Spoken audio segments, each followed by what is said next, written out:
வணக்கம். வசியின் வாசிப்புகளில் கம்பராமாயணம் யுத்தகாண்டம் பகுதியில் முதற்போர் புரிபடலத்தின் தொடர்ச்சி. அரக்கர்கள் கொடும் சினத்தோடு தம்மை தாக்கியதும் வானரர்கள் வலிமை இழந்தார்கள். உடம்பில் இருந்து இரத்த நதிகள் பெருகி வழிந்தோட அவர்கள் பெரிய மதிலை கைவிட்டு மேருவின் உச்சியிலிருந்து இறங்கிய பெரிய கடல் போல வெளிப்பக்கமாக இறங்கினார்கள். மறுகணத்தில் காண்பவர்களுக்கு கவலை அளிக்க வல்ல கொடும் கண்ணை கொண்ட அரக்கர்கள் மதிலின் உள்ளே இருக்கின்ற மேடைகளிலும் மதில்களிலும் நாஞ்சல்களிலும் கலகத்தை உண்டாக்கும் கோட்டை வாசல்களிலும் கட்டப்பட்ட அட்டாளைகளிலும் ஆகிய எல்லா இடங்களிலும் புகுந்து நிறைந்தார்கள்.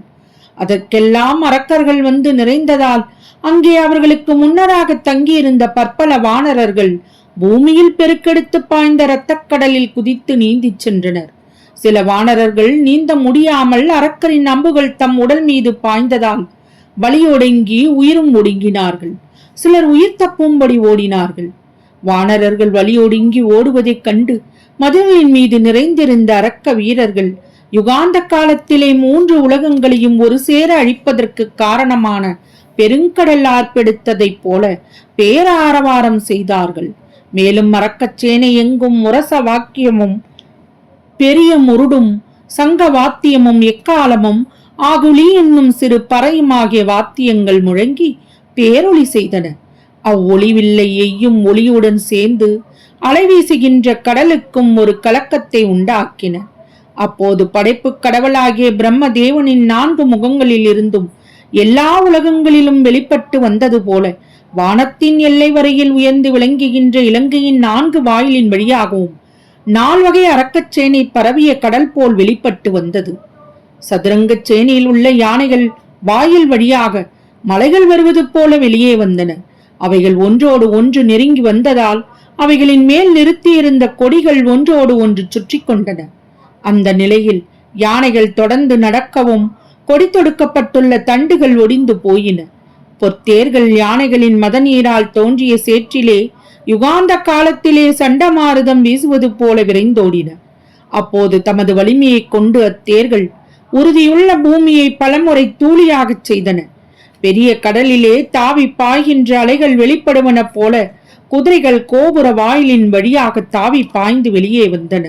அனாதி காலமாக கழிந்த பல நாட்களின் இரவு பொழுதெல்லாம் ஓரிடத்தில் தங்கி நின்றவை இப்போது வெளிப்பட்டு வருவது போல இலங்கையின் வாயில்கள் தோறும் இருந்து மிக பல அரக்க வீரர்கள் வெளிப்பட்டு வந்தார்கள். அப்படி வெளிவந்த சதுரங்க சேனையால் எழுப்பப்பட்ட மிக்க தூளிகள் ஆதிசேஷனின் பாரத்தை குறைக்கும்படியாக வானத்தில் எழுந்து சூழ்ந்தன.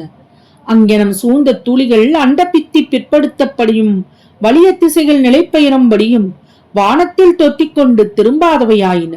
அரக்கர்களின் கொடிய போருக்கு ஈடுகொடுக்க முடியாமல் 5 நிலைகட்டு ஓடிய வானரர்கள் போர் புரிய வேண்டும் என்ற விருப்பத்துடன் கர்வம் கொண்டு நின்றிருந்த சூரிய குமாரனான சுக்ரீவனிடம் போய் சேர்ந்தார்கள். சுக்ரீவன் தனது சேனை வலியொடுங்கி தன்னை அடைந்ததையும் அரக்கச்சேனை போருக்கு உக்கிரத்துடன் புறப்பட்டு வருவதையும் கண்டான். அதனால் அவன் மிகவும் கோபம் கொண்டான். அவன் கண்களில் இருந்து நெருப்பு பொறிகள் பறந்தன. உடனே அங்கே கிடந்த ஒரே மராமரத்தை எடுத்து சுக்ரீவன் கையில் எடுத்தான். பின்பு சதுரங்க சேனையை மிக விரைவாக தெருங்கி தான் ஒருவனாகவே அச்சேனைகள் முழுவதையும் முன்பு தோரண வாசலிலே இருந்து போர் செய்த அனுமன் போல எதிர்த்து தாக்கினான். அவன் கையில் இருந்த மராமரம் யுகாந்த காலத்து புயல் போல விர் விர் என்று சுற்றி சுழன்றது.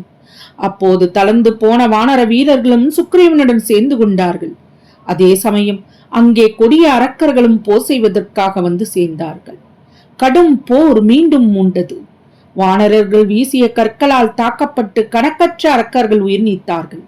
அரக்கர்கள் வில்லில் பூட்டி தொடுத்த அம்புகளால் கணக்கற்ற வானரர்கள் அழிந்தார்கள். ஆயினும் வானரர்கள் தமது வலிமை முழுவதையும் ஒருங்கு சேர்த்து செய்த போரினால் அவர்களை விட அரக்கர்களே அதிகமாக இறந்து போனார்கள். அப்படி மாண்டு போன அரக்கர்களின் உயிர்கள் யாவும் தென் திசை முழுவதும் நெருங்கி நிறைந்தன. போர்க்களம் எங்கும் அதனால் பேய்க்கணங்கள் மகிழ்ச்சியடைந்து பாடுவனவாயின. அரக்கர்களின் குறைப்பட்ட உடல்கள் பலவகையாக எழுந்து கூத்தாடுவனவாயின. இறந்த அரக்க வீரர்களின் உடம்பில் இருந்து பெருகிய குருதி ஆழ்ந்த கடலை நோக்கி ஓடுவனவாயின. கற்புடைய பெண்கள் போர்க்களத்தில் புகுந்து தங்கள் கணவர்களை நாடுபவரானார்கள். மேலும் வானரர்களால் தாக்குண்ட யானைகள் துண்டுபட்டு இறந்ததனால் பெருகுகின்ற குருதி நதிகள் யாவும் கடலில் போய் பாய்ந்தன. அரக்கர்கள் தூவிய அம்பு மழைகளால் சொல்ல முடியாத வானர வீரர்கள் இறந்து போனார்கள். இரத்த நீர் முன்னிலும் வெள்ளமாக பாய்ந்து பிணங்களை ஏந்தி ஓடிற்று. எதிர்த்து வந்த அரக்கர் சேனை யாவும் வலிய போர் செய்த வானர சேனையின் முன் நிற்க மாட்டாமல் வலியொடுங்கி போயின. தமது அரக்கச் சேனை வலியொடுங்கி போனதைக் கண்டான் கொடிய அரக்கனான வஜ்ரமுஷ்டி. உடனே பருந்து கூட்டங்கள் தொடரும்படி கடலில் செல்லும் மரக்கலம் போல தனது தேரை விரைந்து செலுத்தி வானரர்களுக்கு எதிரில் வந்து மோதினான். அவனுடைய கொடிய தாக்குதலினால் வானர சேனை நிலைகுலைந்தது. அது கண்ட இந்திராதி தேவர்கள் திகைப்படைந்தார்கள். சுக்ரீவனுக்கு அவனால் என்ன நேருமோ என்று ஏக்கமுட்டார்கள். சூரிய புதல்வனாகிய சுக்ரீவன் வருந்தி பகைவனை நோக்கினான். ஒரு கணம்தான் அப்படி, மறுகணம் சுக்ரீவன் விரைந்த கோபத்துடன் வஜ்ரமுஷ்டியின் தேரின் மீது பாய்ந்தான். அவனை தனது தோளில் தூக்கி அவனது அம்புகளையும் வில்லையும் பறித்து கீழே எறிந்தான். பின்பு அவனை கீழே கிடத்தி தனது கால்களால் தேய்த்து நசுக்கி கொன்றான் சுக்ரீவன். வஜ்ரமுஷ்டி இறந்ததைக் கண்டதும் மரக்க வீரர்கள் அச்சம் கொண்டார்கள். அவர்களின் உடல் நடுங்கிற்று. அங்கிருந்தவர்கள் விரைந்து இலங்கை மாநகருக்குள் திரும்பி ஓடினார்கள். அதைக் கண்ட வானரர்கள் அலைக்கொந்தளித்தாற் போல் பேராரவாரம் செய்தார்கள். சுக்ரீவனுடைய வெற்றி அவ்வாறு இருக்க கிழக்கு வாயிலில் நடந்த போரை பார்ப்போம். இலங்கையின் கிழக்கு வாயிலில் கொடிய அரக்க சேனை வந்து சூழ்ந்தது. உடனே அங்கே தயாராக நின்றிருந்த வானர சேனை அந்த அரக்கச் சேனையை நெருங்கி தாக்கியது.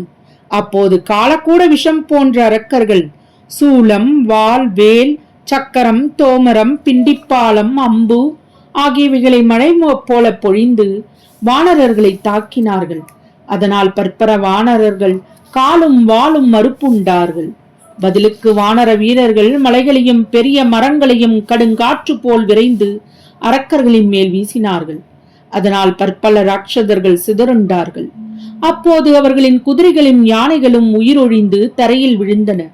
அது கண்டு சீற்றம் கொண்ட அரக்கர்கள் தண்டு, வாள், வேல், சக்கரம், அம்பு போன்ற இவற்றை சொரிந்து கொண்டு சீறி எழுந்து வானர வீரர்களை தாக்கினார்கள்.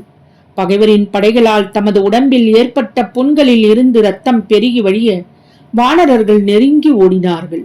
அப்போது வானரர்கள் பின்வாங்குவதையும் அரக்கர்கள் முன்னேறுவதையும் அக்கினி தேவனின் புதல்வனான நீலன் கண்டான்.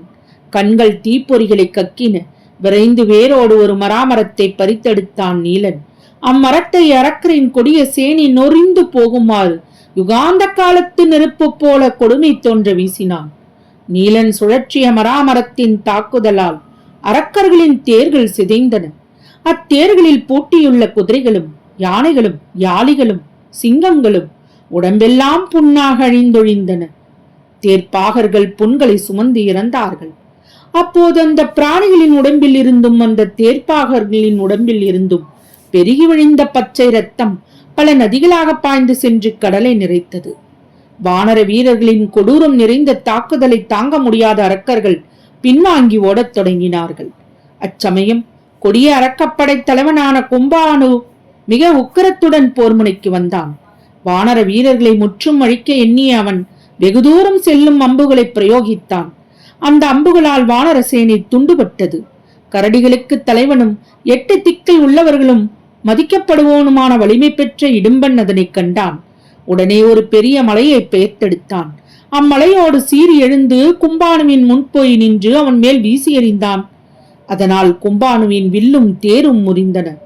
அந்த அரக்கன் ஏறி வந்த தேரில் பூட்டப்பட்டிருந்த குதிரைகளும் அழிந்தன. அந்த தேர்ப்பாகனும் இறந்தான். அதை கண்ட கும்பானு சினந்து இடும்பனின் முன்பாக பாய்ந்தான். இருவரும் கட்டி புரண்டார்கள். இறுதியில் இடும்பன் மிக வலிமையோடு தாக்க கும்பானு இறந்தான். தனது கீழ் இருந்த சேனை தலைவனான கும்பானு தன் எதிரிலே இறந்ததைக் கண்டதும் சுமாலியின் புதல்வனான பிரகத்தன் துன்பமடைந்தான். அவன் மனம் மிக வருந்திற்று. தனது துன்பத்தை ஒரு வினாடியில் துடைத்துவிட்ட பிரகத்தன் முன்னே வந்து நின்று முகில் போன்ற தோற்றமுடையவனாய் வலிமை பெற்றுள்ள கட்டமைந்த வில்லை கையில் ஏந்தி வளைத்தான். வளைத்த வில்லிலே சுடுசரங்களை பூட்டி பொழிகின்ற மழை போல வானரர்கள் மீது இடைவிடாது எய்தான். பிரகத்தன் எய்த அம்புகள் 100 1000 பரவி வானர வீரர்களை தாக்கிற்று. அவர்கள் மனம் விரும்பி எல்லா பக்கங்களிலும் சிதறி ஓடினார்கள். பிரகத்தனின் அம்புகளால் வானரர்கள் சிதறி ஓடும் காட்சியை அங்கே வந்து நின்ற நீலன் கண்டான். அதனால் அவன் வெகுண்டான்.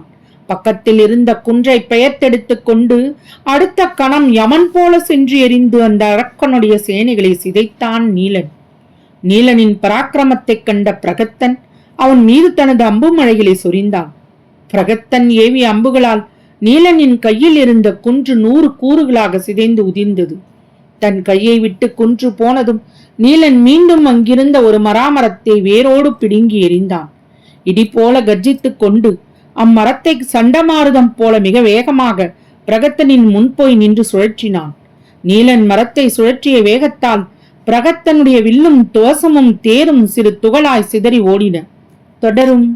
வசியின் வாசிப்புகளை சப்ஸ்கிரைப் பண்ணுங்க, லைக் பண்ணுங்க, ஷேர் பண்ணுங்க, உங்க கருத்துக்களை கமெண்ட்ல பதிவு பண்ணுங்க. நன்றி.